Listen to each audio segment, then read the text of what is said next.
All right, Gary, it sounds like you've gone to the websites and you found nothing there. And, you got a whole totally bogged down with the history, with a guy who's talking about the history of money and what money is. And, we definitely don't need to know anything about that in order to have our opinions about money, okay? And how the money system has come to be corrupted and broken down by the debt money system of fractional reserve banking. None of that means anything to Gary, because Gary wants to go snap, snap, snap, and say this is what money is all about, and it's connected to assets. And Gary, I put out the question to you about government money creation. Okay, I said, why didn't you answer this? Why don't you explain this to me? Okay, if inflation is more money than goods, okay, in any given period, creating more money than goods, and if the growth of the money supply doesn't match the increase in goods and services, that's inflationary. Okay, and if the growth of the money supply fails to match the increase, it's deflationary. Okay, so goods and services are the things that we measure in the economy. That's what we use as a basis for targeting money supply growth. That's what the Fed does right now. So that's what the private people do right now. So they target it, and then they either achieve it or they don't achieve it. Of course they don't achieve it. Of course they don't achieve it, because they have a totally broken down money system where part of it is regulated and controlled and managed and grown and being tied somewhat to the economy. And then you got the shadow banking side, which ain't tied to anything. Okay, so you got those guys creating money. So the M3 money supply. So I'm asking you to make some rationale here for me, okay? To make some rationale here for me about government versus non-government money creation. That's what I'm asking you to do. And instead of that, you just keep, giving me this, Again, the economy is 10 trillion. It's going to grow next year by 200 billion. You can go out 3, 4, 500, 600, 700 billion, which is what the investment bankers are creating. I never said anything about that. Okay, 200 billion, I said, for 2% on. So stick with it. You get ludicrous and you think it makes points, but it doesn't make any points, Gary. Not really. Maybe to the other viewers out there, maybe to the guys you're really trying to convince that you know everything.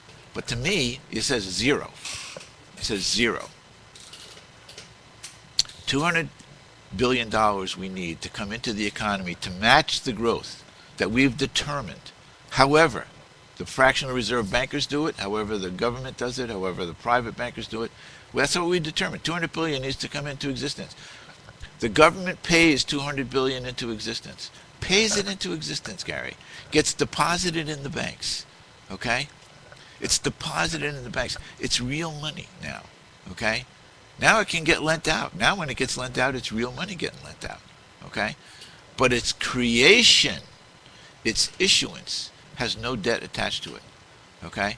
Now there's the government side, what I consider to be the non-inflationary side. Okay? Contrast your defense of this, the fractional reserve banking system, the debt money system, the thing that is the total noose around your neck, the thing that enables all that wealth to be created that you're talking about, that you find problematic and that you want to eradicate. Okay? They create $200 billion, but you have to pay back $500 billion. Okay? Now, in one instance, you create $200 billion and you pay back $200 billion. You get $200 billion in goods and services. Okay? That's what the money's used for. You pay for it once. In the other case, you create $200 billion, but you got to pay back $500 billion. Okay? So the $200 billion goes for the goods and services, and you get that, but now you got another $300 billion, or four, by the way, $300 to $400 billion, just depending on the terms of the money creation. Excuse me. Which one of those is inflationary again? Which one of those has to take out of the future years and tie up the economies of the future years to make it inflationary? You're going to tell me that the government creating it is inflationary? I often refer people to Stephen LeChance's paper on Financial Sense University called How Debt Money Grows Broke, because he addresses the consumption side of money creation, of debt money, okay? And that is to say the fact which you dance around but never really get, okay? The fact that only through commerce is there the potential for self-liquidating the debts that are created, okay? Because neither households nor government create profits, okay? Those are the three basic components of borrowing and lending, of credit, which is households, business, government.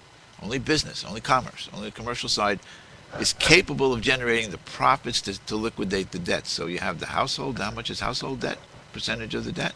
How much is the government debt, percentage of the debt?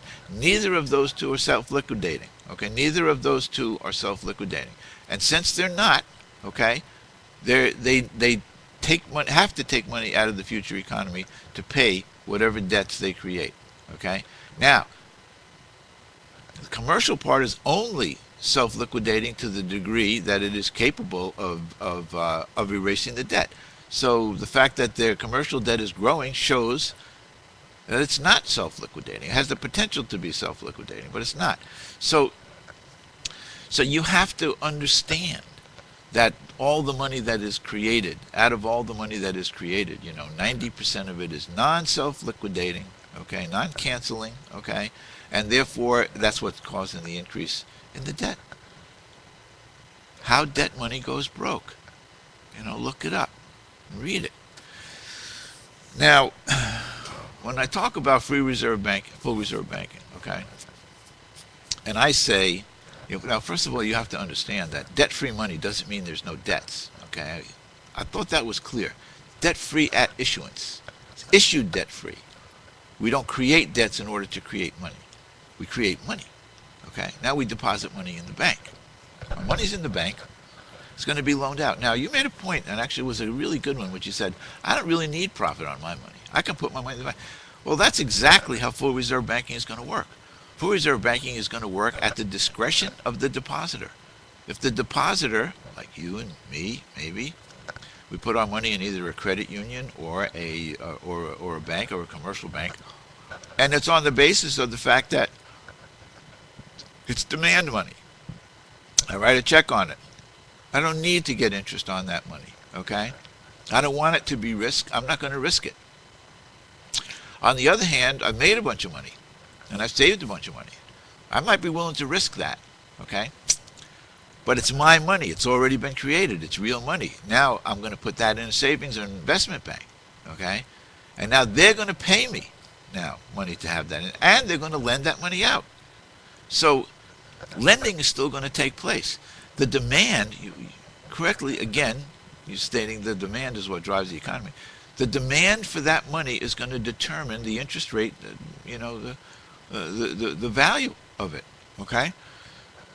But we're not going to depend on that creation. We're not going to depend. And that's why I said, if you don't look up Robert Hempel's thing about the permanent money system and how we rely on the banks, you're never going to get the picture of it, Gary. Okay. I'm sorry, I have to stop.